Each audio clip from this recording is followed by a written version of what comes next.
In this video, we are going to see how we can fix the error code 0x80070490 in Windows 10. So usually this error occurs when you are trying to install or update the Windows.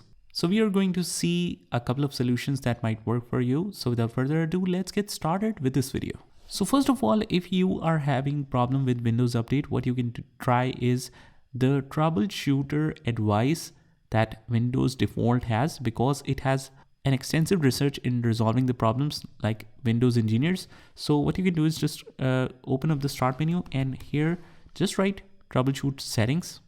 Here, whatever settings you're having problem with, you can easily find it in other troubleshooters. And let's say that you're having problem with Windows Update, click on run, and it is going to detect the problem and will show you a couple of methods how you can resolve that. Just read through all of these methods, try that one by one, and at the end, your problem should be resolved.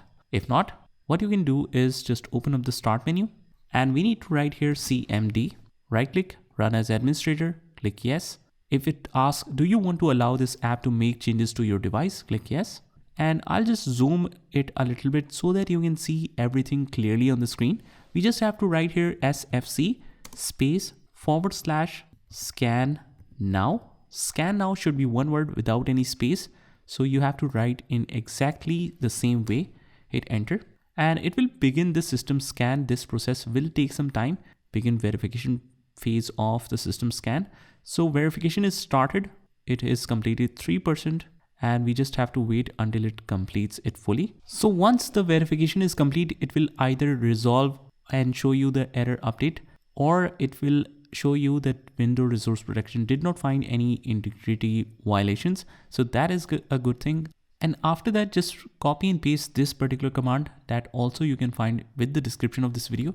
Hit enter and it will start the deployment image servicing and management tool version 10 by the time you're watching this video. Image version is this, and it will process a little bit and then it will complete the process. So just sit back and relax while it completes this.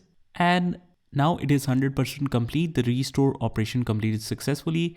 And now you can close out of here and restart your computer once to make all of this effective. And hopefully you should be able to get rid of that error. So that's pretty much it, guys. I hope you found this video helpful, and if you did, hit the like button and subscribe to our channel and just comment down below and tell me if that works for you, and I will see you in the next one.